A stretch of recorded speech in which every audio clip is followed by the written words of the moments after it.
스트리밍으로 지금 예배 실황이 그대로 바깥으로 나가고 있습니다. 1부, 2부, 3부 그대로 나갑니다. 저는 좀 녹화해서 이렇게 보내줬는데 박싱데이라 뭐 그렇게 할 시간도 여력도 없고 그래서 바로 그렇게 했습니다. 그래서 오늘 드리는 예배가 1부 때도 아마 많은 분들이 또 참여해서 이렇게 보셨고요. 2부도 아마 지금 보시는 줄 압니다. 그래서 그렇게 하시고요. 우리가 예배 드리면서 한 해를 점검하는 시간이다 생각하시고 피차 은혜 받는 그리고 하나님 앞에 삶을 점검하는 그런 시간이 됐으면 좋겠습니다. 독일의 신학자 칼 바랄이라고 하는 사람이 있는데 성경적 신앙교리 안내서라는 책에서 이 사람은 믿는다라는 에무나라는 이 단어의 뿌리가 되는 히브리어 어간 아만에 대해서 멋진 뜻을 소개합니다. 이 아만이란 이 원래 뜻이 어떤 의미를 담고 있냐면 옷자락을 펴서 가슴이나 등에 아이를 안고 없는 것. 이 어간에서 파생된 단어가 오메네트라는 단어인데 아이를 아는 여인을 나타냅니다. 하나님은 하나님을 믿는 자를 어머니처럼 가슴에 꼭 안으신다라는 표현이에요. 우리가 믿는다, 하나님을 신뢰한다 했을 때 하나님은 그렇게 하신다는 거예요. 하나님을 신뢰한다는 것은 어린아이처럼 그 품에 기꺼이 안기는 것이고 나를 안으시는 하나님께 바짝 달라붙어 있는 겁니다. 누가복음 16장 보면 부자와 나사로 비유가 기록이 되어 있는데 나사로가 죽고 나니까 어떻게 됩니까? 아버지 아브라함의 품에 안겨 있는 이 모습을 보게 됩니다. 아주 바짝 붙어 있는 모습이 그죠? 떨어질 수 없는 뗄래야 뗄 수 없는 그런 관계. 이 관계를 우리는 뭐라고 믿음, 신뢰 관계라고 표현합니다. 그러니까 나는 내 아버지, 내 어머니, 내 하나님 없이는 아무것도 할 수 없다, 할 필요도 없다는 것을 잘 아는 어린아이가 가지고 있는 태연함, 그죠? 어머니 품에 안겨 있는 아이의 모습이 좀 부자연스럽습니까? 자연스럽습니까? 자연스러운 겁니다. 근데 오히려 어머니 품에 안기지 않은 아이가 부자연스럽고 위험해 보여요. 그죠? 막 천방지축으로 막 뛰어난다고 그러면 굉장히 부자연스러워요. 그런데 어머니나 아이가 어머니 품에 안겨 있는 이 모습은 세상에서 가장 아름다운 모습이거든요. 그분에 꼭 안겨 있는 모습입니다. 그래서 바랄은 이런 관계를 예수님 말씀에 비유합니다. 그래서 우리가 마태복음 18장 3절에 보면 이르시되 진실로 너희에게 이르노니 너희가 돌이켜 어린아이들과 같이 되지 아니하면 결단코 천국에 들어가지 못하리라.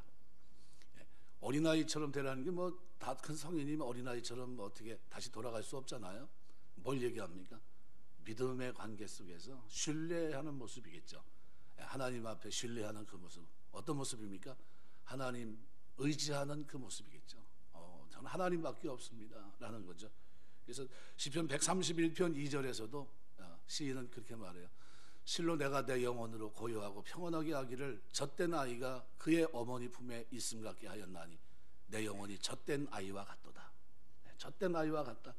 하나님 앞에 우리는 뭐예요? 젖된 아이와 같은 모습이에요. 그런 순전한 모습으로 우리가 하나님을 신뢰하는, 이걸 우리는 뭐라고 표현합니까? 믿음이라고 표현합니다. 믿음은 그래서 이꼬로 신뢰한다라는 표현이에요. 아버지 품에 안겨 있는 자식의 모습, 이것이 아이의 모습이 오늘 그리스도인들의 모습입니다. 이런 아이들의 모습 속에 나타나는 최고의 모습이 뭡니까? 어머니 품에 안겨서 자는 모습이에요. 잠은요, 그래서 신뢰의 표현입니다. 믿음은 신뢰인데 이 신뢰는요 잠자는 모습을 통해 표현될 수 있습니다. 다윗이 자신의 시편을 통해서 특별히 시편 3편 같은 데를 보면요 압살롬 반란으로 인해서 맨발로 도망갑니다. 얼마나 힘듭니까? 이거 잠이 오겠습니까?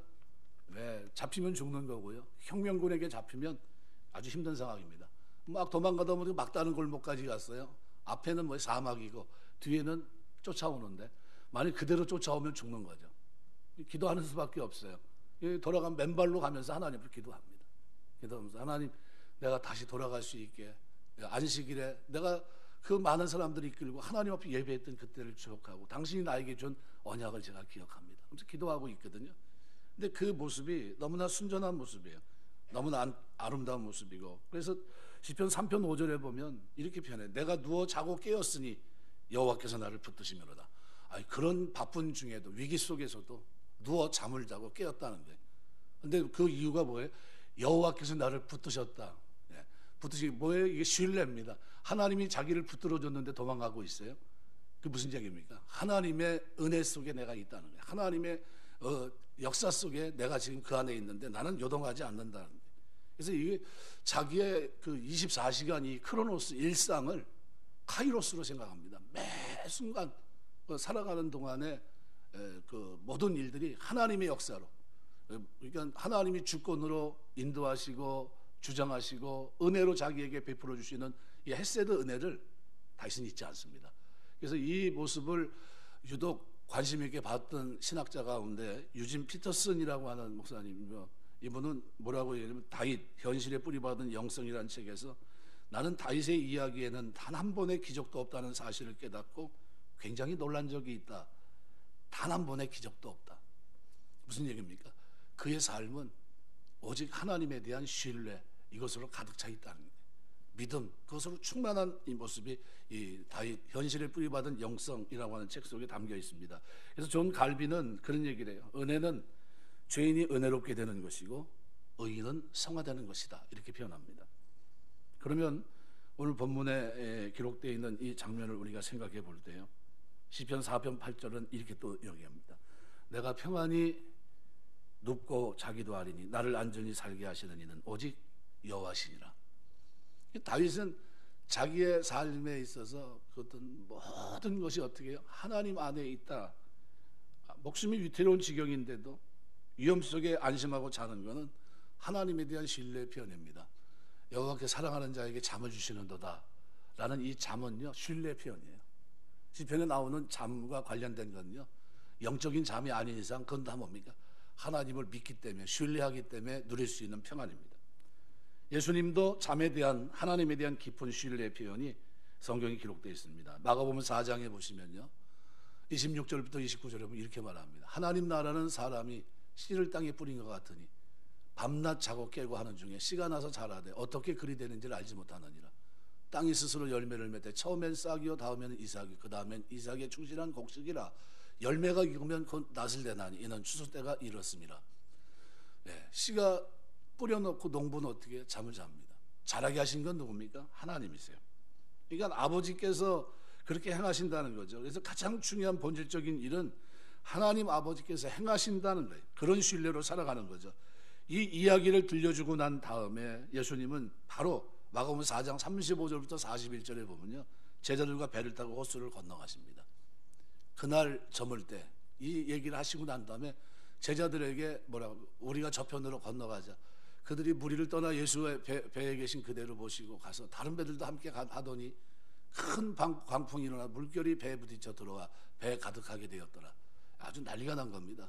예수께서 고물에서 베개를 메고 주무시더니 제자들이 깨어 이르되 선생님이 우리가 죽게 된 것을 돌보지 아니하시니까 하니 예수께서 깨어 바람을 꾸짖어 바다더러 이르시되 잠잠하라 고요하라 하시니 바람이 그치고 아주 잔잔해지더라.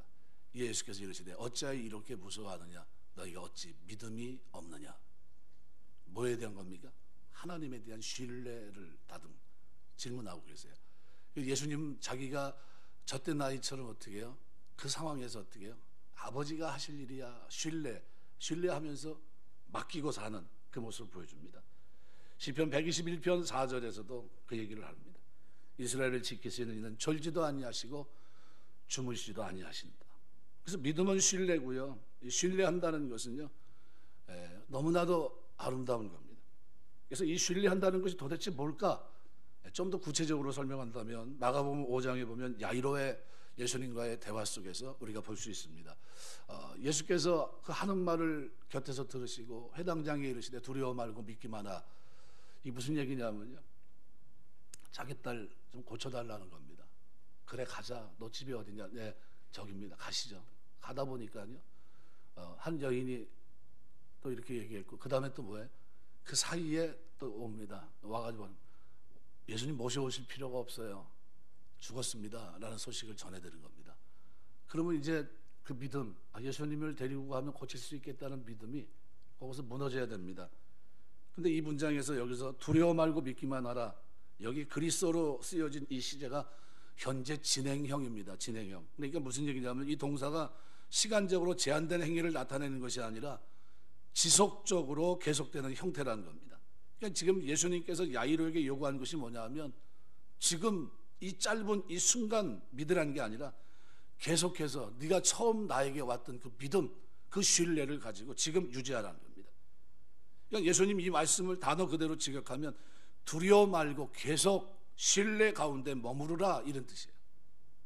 여러분, 우리가 신앙생활하면서 하나님에 대한 신뢰를요, 어떤 상황에서도 갖게 되시길 주의 이름으로 축원합니다. 딸이 죽었을 때라도 나를 향한 내 신뢰를 던져버리지 말라는 겁니다.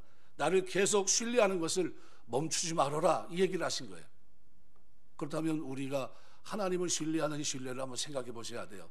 나는 상황이 조금 안 좋으면 신뢰를 던지잖아요. 쉽게 내버리잖아요. 근데 주님은 그때도 뭐라고? 나에 대한 신뢰를 거두지 말아라 얘기합니다. 마가복음 1장 15절 말씀해 보시면 똑같은 얘기를 합니다. 이르시되 때가 찼고 하나님 나라가 가까이 왔으니 회개하고 복음을 믿으라 하시더라. 여기 회개하고 복음을 믿으라 했는데 이것도 현재 진행형으로 되어 있습니다. 무슨 얘기입니까? 예수님이 사람들을 믿음으로 초청하는 말씀을 선포하실 때도 똑같은 시제를 통해서 믿음을 계속해서 유지해야 된다라는 거예요. 그래서 신학자 브레비드 차일드라는 사람은요, 이렇게 얘기합니다. 믿음은 저절로 유지되지 않는다. 우리는 끊임없이 불신앙의 공격과 맞서 싸워 믿음을 쟁취해야 된다. 쉽게 말하면, 다른 말로 말하면 이 단어를 믿음의 선한 싸움을 싸워야 된다는 이런 표현입니다. 그래서 우리 일상은 현재 진행형이고요, 하나님을 신뢰하기에 끊임없이 씨름하게 만드는 사건들의 현재 진행형입니다. 그 속에서 우리는 하나님을 신뢰해야 된다는 거예요. 이게 성경이 우리에게 말씀하고 있는 바입니다. 그래서 디모데서 6장 12절에서 바울은 말합니다. 믿음의 선한 싸움을 고 믿음을 지켰으니, 자기의 인생을 얘기하면서요, 믿음의 선한 싸움을 싸웠다. 어떤 싸움입니까? 신뢰하기 어려운 순간순간마다 더욱더 하나님을 철석같이 신뢰하려고 몸부림쳤던 다윗의, 이 사도 바울의 삶을 거기다 묘사한 겁니다. 이걸 뭐요? 씨름으로 계속해서 그리스도를 바라보고 그분은 어떤 상황에도 희망과 구원이 된다는 이 신뢰를 위해서 씨름했다는 거예요. 평생을 믿음 생활하면서, 평생을 달려가면서 하나님 앞에서 살아가는 동안 믿음의 선한 싸움을 싸웠다는 거예요. 그럼 우리가 앞으로 살아갈 믿음 생활도 똑같아요. 믿음의 선한 싸움 싸우게 되시길 주의 이름으로 축원합니다. 신뢰 이 자리에서 머물러야 돼요. 내려오지 말아야 됩니다. 이거는 하나님 제가 못 믿습니다, 이렇게 하지 말라는 거예요. 어떤 상황이 됐든 하나님 믿기 때문에 시작했던 야이로의 고백 속에서도, 초청하는 예수님의 그 자리 속에서도 하나님은 나에게 오는 사람에겐 뭐든지 어떻게 해요? 나를 향한 신뢰를 버리지 말라 얘기해요. 우리 일상은 그래서 현재 진행형으로 하나님을 신뢰하기에 끊임없이 씨름하게 만드는 사건들의 현재 진행형입니다. 내 믿음은요, 계속해서 내가 쟁취하는 게, 두려워 말고 끝까지 신뢰해야 됩니다. 이 믿음이 여러분의 믿음 되시길 주의 이름으로 축원합니다. 저는 말조련사에게서 만난 그 하나님을 얘기할 때 조인업이라는 이 단어를 듣는데 무슨 얘기냐면요, 말이 정신적인 충격을 받아 사람을 거칠게 경계하는 말이 있으면요, 가까이 가지 못합니다. 말 발굽에 잘못 치면 아주 큰 사고가 날 수 있습니다. 말만 그럴까요? 동물이 다 그렇습니다. 개도요, 안 좋은 추억이 있는 개는요, 사람에게 가까이 가지 못합니다. 그러면 그 마음을 열려면 굉장히 어려운 거죠. 어떻게 해야 됩니까? 그 공포를 극복하고 조련사를 신뢰하고 그렇게 하는 데까지의 많은 시간이, 공이 들어가야 되겠죠. 이거를 몬티 로버츠가 이렇게 했기 때문에 이것을 몬티 로버츠 조련 방식이라고 말합니다. 그것을 조인업이라고 말하는데, 쉽게 말하면 이제 제대로 정상적으로 이제 교제할 수 있는, 교류할 수 있는, 마음을 열고 쫓아갈 수 있는, 신뢰할 수 있는 그런 관계를 만드는 걸 얘기합니다. 그러니까 말 조련사가 정서적으로 상처 입은 동물의 신뢰를 얻으려고 애쓰는 것처럼 하나님은 우리 마음을 얻으려고, 그렇죠? 우리 마음을 얻으려고 얼마나 노력하시는지 몰라요. 언제 어느 상황에서도 나를 신뢰할 수 있고 따를 수 있도록 하기 위해서 하나님은 우리의 저항성을 무너뜨리려고, 우리의 잘못된 생각들을, 고집들을 무너뜨리고요, 이 모든 걸 내려놓고 철석같이 하나님만 신뢰하며 이 땅을 하나님이 원하시는 대로, 그 끄는 대로 따라갈 수 있는 말이 될 수 있도록 우리를 어떻게 조인업 하시는 겁니다. 호세아 2장 14절 20절을 보면 자기 백성을 새로운 신뢰갈 길로 이끌어 애쓰시는 우리 예수님의 하나님의 모습을 볼 수 있어요. 보라 내가 그를 타일러 거친 들로 데리고 가서 말로 위로하고 거기서 비로소 그의 포도원을 그에게 주고 야곱 골짜기로 소망의 문을 삼아주리니 그가 거기서 응대하기를 어렸을 때와 애굽 땅에서 올라오던 날과 같이 하리라. 여호와가 이르시되 그날에 내가 나를 내 남편이라 일컫고 다시는 내 바알이라 일컫지 아니하리라. 내가 바알들의 이름을 그의 입에서 제거하여 다시는 그 이름을 기억하여 부르는 일이 없게 하리라. 그날에는 내가 그들을 위해 들짐승과 공중의 새 땅의 곤충과 더불어 언약을 맺으며 또 이 땅에서 활과 칼로 꺾고 전쟁을 없이 하고 그들로 평안히 눕게 하리라. 내가 내게 장가들어 영원히 살되 공의와 정의와 은총과 긍휼의 여김으로 내게 장가들며 진실함으로 내게 장가들니 내가 여호와를 알리라. 어떻게 아는 겁니까? 경험적으로 아는 걸 말합니다. 경험적으로. 그러니까 이게 뭐예요? 하나님 알고 신뢰하는 그렇게 되기까지 어떻게 누가 이 역할을 합니까? 하나님이. 굉장히 아름다운 모습이죠. 그래서 예수님은 우리의 마음을 얻으려고 무진 노력하십니다. 오늘 주보에도 기록되어 있는 마태복음 11장 28절에 30절 말씀. 수고하고 무거운 짐자들아 다 내게로 오라. 내가 너희를 쉬게 하리라. 나는 마음이 온유하고 겸손하니 나의 멍에를 메고 내게 배우라. 그리하면 너희 마음이 쉼을 얻으리니 이는 내 멍에는 쉽고 내 짐은 가벼움이라. 네. 하나님 신뢰하고 살 수 있도록 우리 마음의 문을, 그죠? 주님 앞에 와서 세상이 알지 못하는 평안 안식을 맛볼 수 있도록 하십니다. 얼마나 많이 노력했을까요? 누가복음 13장에 보시면요 34절에 이렇게 얘기해요. 예루살렘아 예루살렘아 선자들을 죽이고 내게 파송된 자들을 돌로 치는 자여 암탉이 제 새끼를 날개 아래 모음같이 내가 너희 자녀를 모으려 한 일이 몇 번이냐. 그러나 너희가 원하지 아니하였도다. 한쪽에서는 계속해서 어떻게 해요? 내가 너 사랑한다. 내가 너를 사랑하기 때문에 이렇게 하고 있다. 이걸 보여주고 있는데 한쪽에서는 어떻게 해요? 외면입니다. 그러기 몇 번이라는 게 수도 없이 헤아릴 수 없을 정도 많았다는 게 우리가 하나님에 대한 신뢰를 잃어버리고 불안과 불신으로 등을 돌릴 때마다 하나님 우리에게 조용히 다가오셔서 저인업하시는 거예요. 안 돼. 그러면 안 돼. 내가 널 사랑한단다 하면서 그 하나님을 신뢰하고 따를 수 있도록 하나님은 그렇게 하시는 거예요. 너무나 아름다운 분입니다. 아라비아 명마를 전에 한번 제가 말씀드린 적이 있는데 진짜 명마를 만들려면 어떻게 합니까? 예. 조련하는 과정에서요 많은 공이 들어갑니다. 이제 호각 하나에 멈춰 쓰고 둘에 먹고 하는 이런 훈련을 물 앞에서도 음식 앞에서도 멈출 수 있는 그런 말을 만듭니다. 얼마나 힘드냐면 며칠간 물을 못 마시게 하고요. 그리고 막 질주하게 합니다. 그리고 호수 앞에 딱 도달했을 때 휘슬을 딱 불어요. 그러면 그 소리에 멈췄습니다. 근데 대부분의 말들은 다 어떻게 할까요? 그냥 뛰어들어가요. 뭐 하니까요? 목마르니까. 타는 갈증을 이기지 못합니다. 그런데 멈춰 쓴 그 말들을 따로 뽑아냅니다. 그게 아라비아 명마예요. 쓸 줄 안다는 거죠. 이게 누구 주인을 신뢰할 줄 아는 겁니다. 그 말들을 뽑아서 거기서 교민을 시켜서 그다음에 이어진 그런 말들이 아라비아 명마예요. 하나님은 우리가요 이 땅에 사는 동안 진짜 하나님 신뢰하며 살기 원하십니다. 그렇게 노력을 하세요. 다니엘 3장 16절 18절에 보면 다니엘서에는 이게 사드락 메삭 아벳느고 그리고 다니엘이 보여줬던 이 믿음은요 사자굴에 던져질 때나 또는 신성 앞에 절하지 않으므로 어떻게 해요? 이제 죽어야 되는 풀 가운데 던져져야 되는 그 상황에서 저들이 보이는 믿음은 뭡니까? 어떤 대가를 지불하더라도 그것이 혹시 나에게 죽음이 온다 할지라도 하나님이 나를 건지지 않는다 할지라도 나는 하나님에 대한 믿음, 신뢰를 저버리지 않겠다는 거예요. 이걸 하나님께서 우리에게 원하시는 겁니다. 누가복음 18장에 보면 항상 기도하고 낭망치 말아야 될 것을 얘기하시면서 한 가부의 원한 맺힌 문제를 얘기하면서 마지막 8절에 가서는 쉬운 성경은 그렇게 말합니다. 그러나 인자가 올 때 세상에서 이 믿음을 발견할 수 있겠느냐 이렇게 표현해요. 이 믿음 뭡니까? 하나님을 신뢰하기 때문에 만일 이 문제가 원한 맺힌 문제가 여기서 해결되지 않는다 할지라도 주님께서 내가 죽고 난 후에라도 해결해 주실 줄 믿는 그 믿음 속에서 살아가는 신뢰를 가진 그 사람을 볼 수 있겠냐, 이런 뜻입니다. 밤낮 부르짖는 택한 자들의 소원을 들어주지 않겠느냐? 들어주시겠다는 거예요.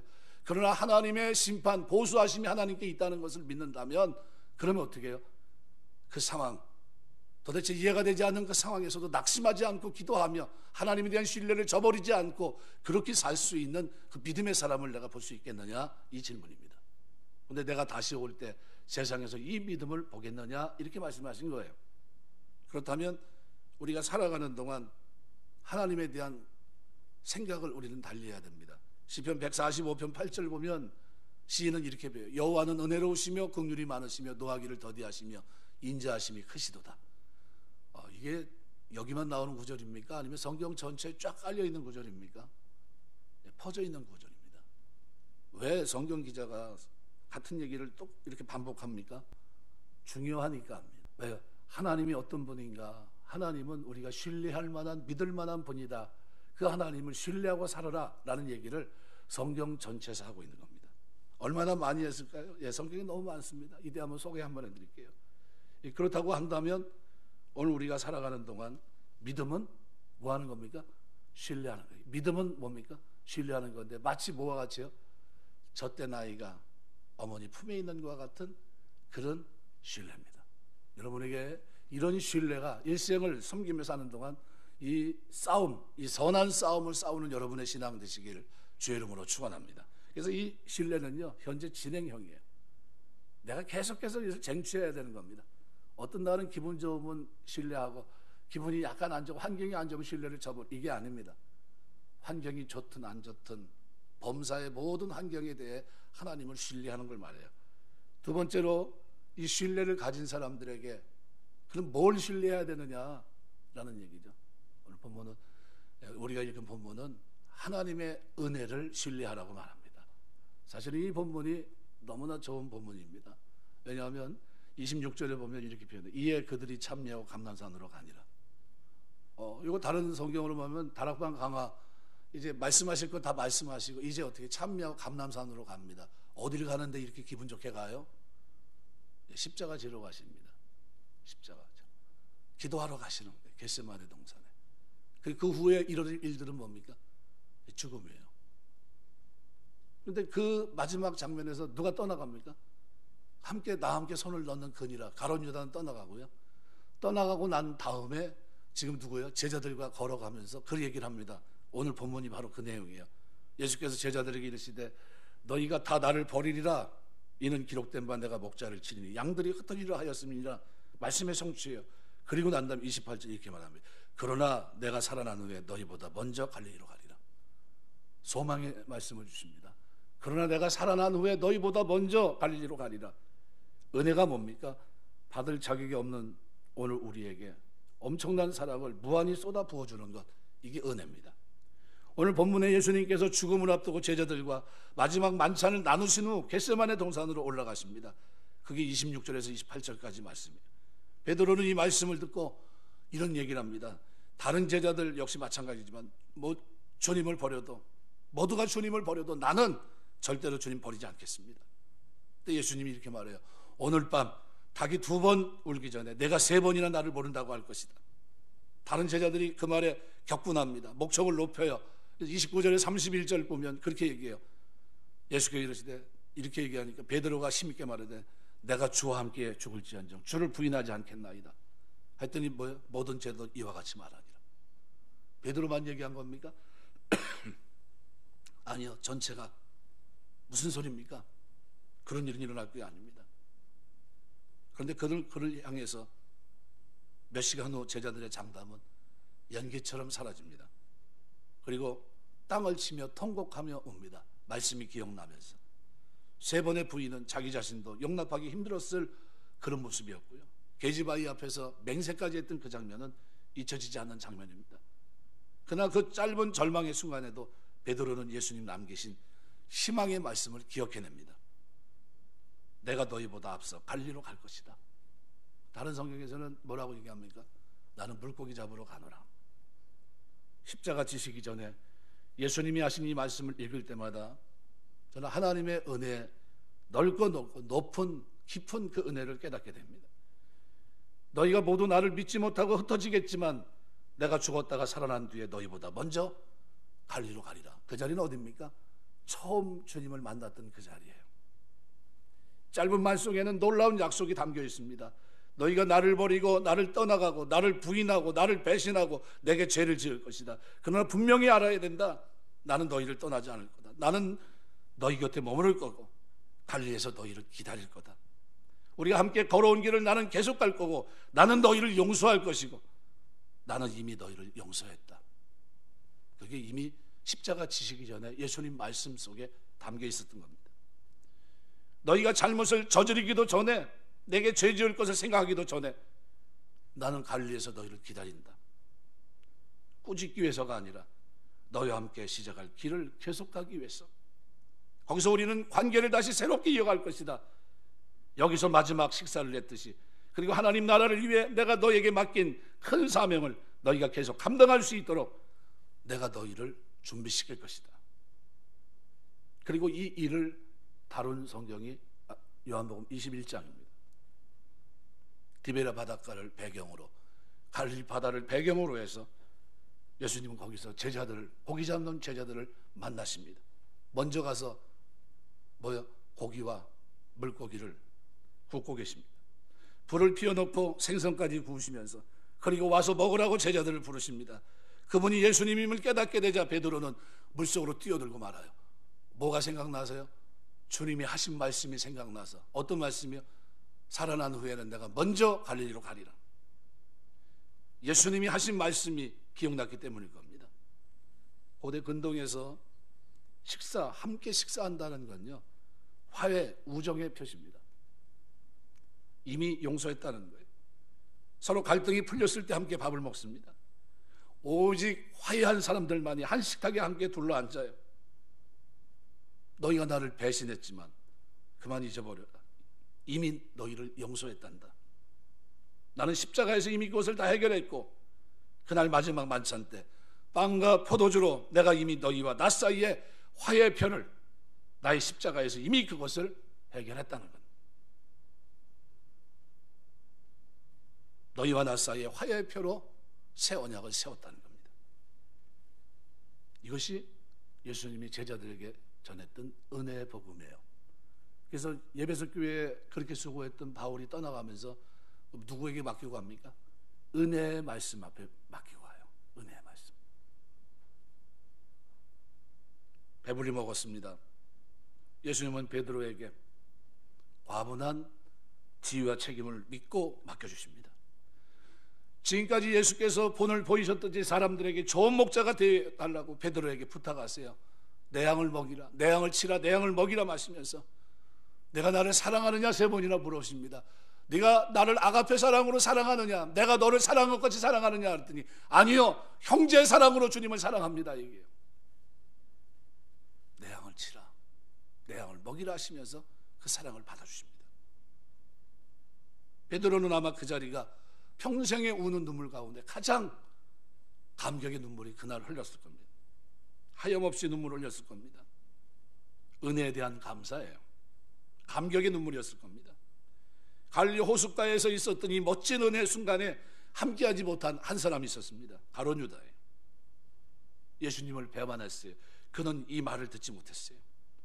예수님이 제자들에게 남긴 이 은혜의 말씀을 그는 들을 수가 없었어요.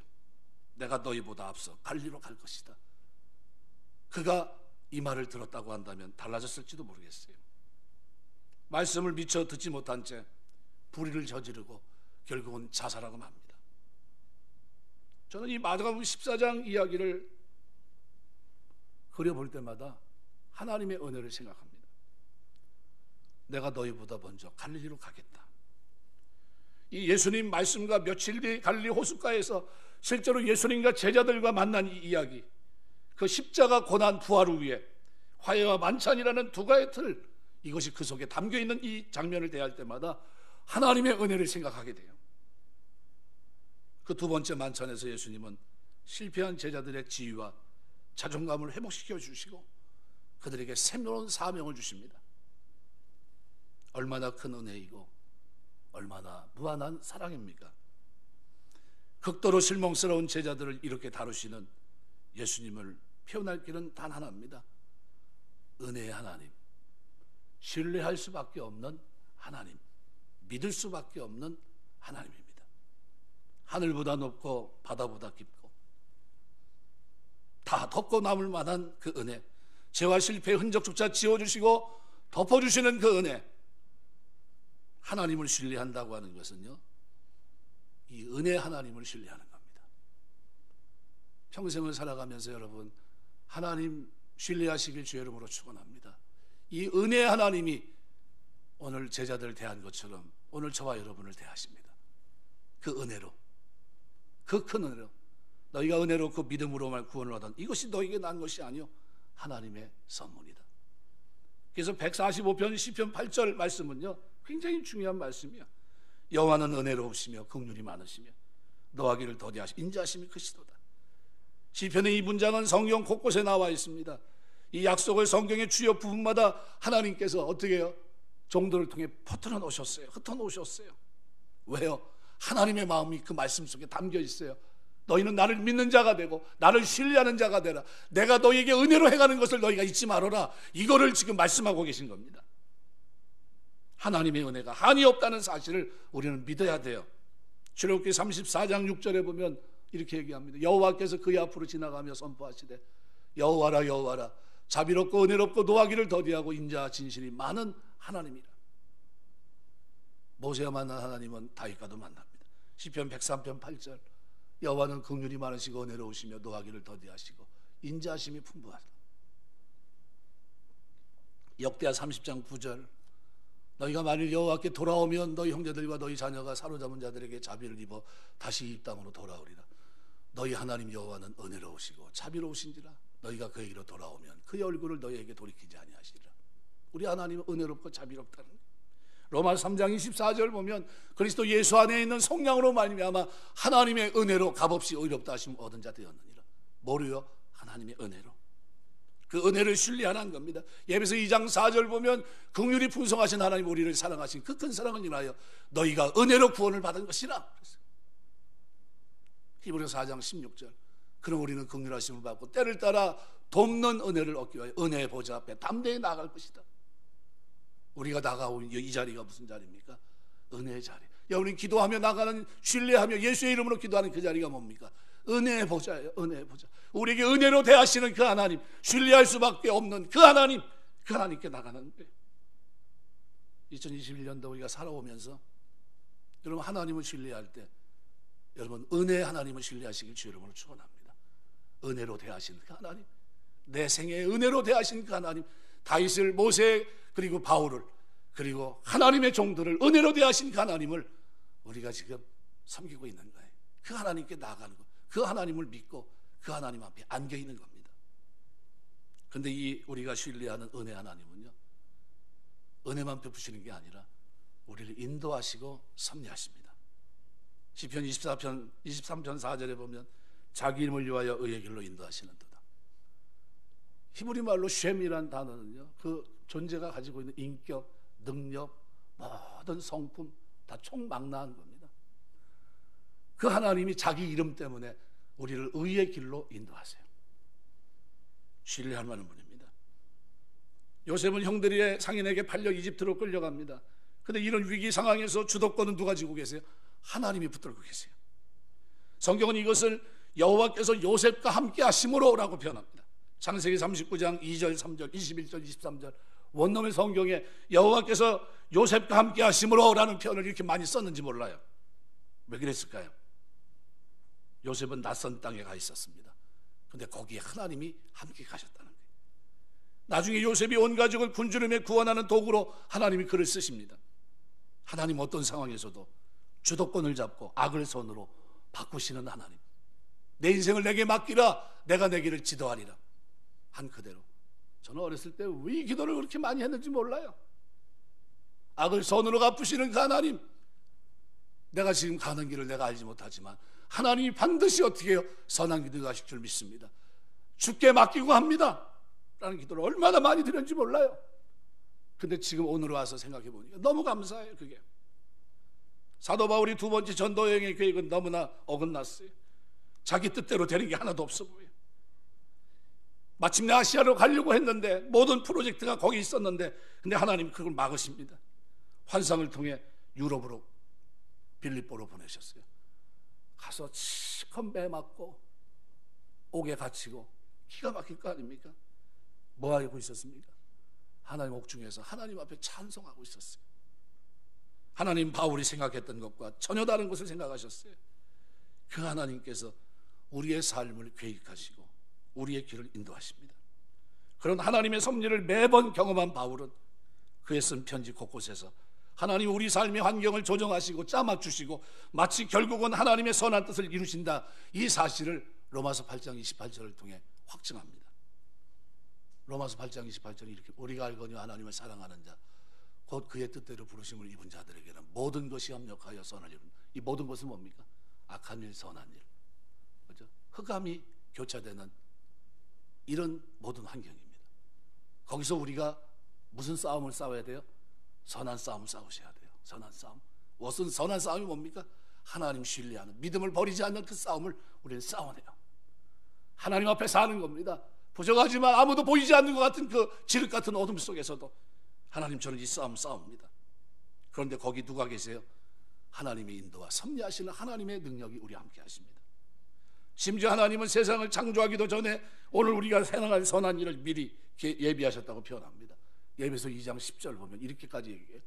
우리는 그의 만드신 바라 그리스도 예수 안에 선한 일을 위해 지으심을 받은 자니 이 일은 하나님이 전에 예비하사 우리로 그 가운데 행하게 하려 하십니다. 우리 인생길은 하나님 앞에 훤히 펼쳐져 있습니다. 각각 그 부분을 한데 모아 하나님은 결국 그분과 우리에게 유익한 목적을 이루신다는 거예요. 하나님의 섭리를 신뢰한다고 하는 것은 우리에게 일어날 모든 사건을 하나님의 불꽃 같은 눈으로 지켜보고 개입하고 있다는 것을 확신한다는 뜻입니다. 비록 그 사실이 우리 눈에 보이지 않고 우리 귀에 들려지지 않고 감각으로 느껴지지 않고 우리 머리로 이해가 되지 않아도 하나님은 우리가 신뢰해야 됩니다. 그분은 우리를 인도하시고 섭리 가운데 합력의 선을 이루시기 때문입니다. 그래서 디트리 본 회퍼는 옥중서신 저항과 복종이라는 책에서 섭리에 대해서 이렇게 얘기합니다. 나는 하나님께서 모든 것을, 심지어 나쁜 것에서도 가장 좋은 것을 만들어낼 수 있고 도로 그렇게 하기를 믿는다. 그리고 어떤 공경에서도 하나님 우리에게 필요한 만큼의 견디는 힘을 주신다고 믿는다. 그것을 믿을 때 미래에 대한 두려움을 극복할 수 있다. 하나님 우리의 선한 행실로 만들 수 있는 것 못지않게 우리의 실수, 잘못으로도 멋진 결과를 넉넉히 만드실 수 있기 때문에 우리 실수와 잘못조차도 무의미하지 않다는 이 사실을 나는 믿는다 그랬어요. 그러면 하나님의 인도와 섭리를 우리는 어떻게 믿습니까? 과거와 현재와 미래 속에서 우리는 믿습니다.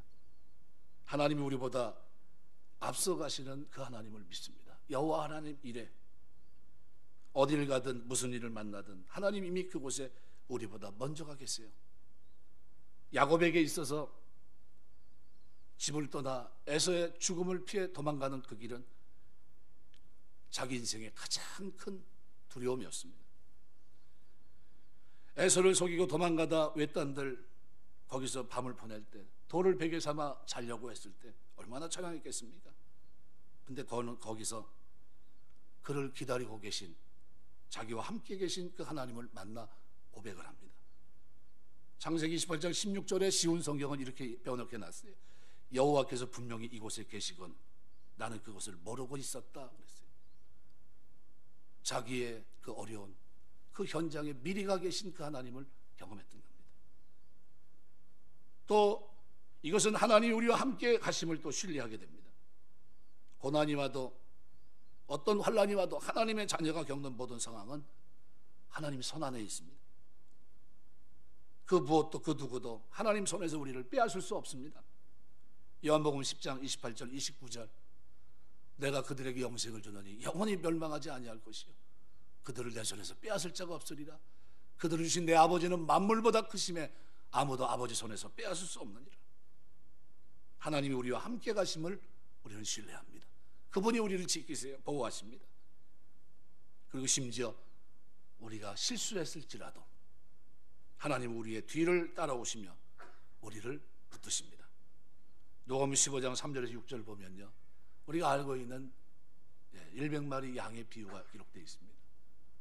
하나를 잃어버리면 얼마나 가슴 아파서 그 하나를 찾기 위해서 99마리 양을 들고 한 마리 양을 향해 찾아가는 그 예수님의 모습이 담겨 있습니다. 한순간도 지체하지 않으시고 그 양을 찾아 쫓아오시는 하나님, 그 하나님을 우리가 경험합니다. 하나님의 인도와 섭리, 이것을 우리가 신뢰해야 된다는 거예요. 말씀 맺겠습니다.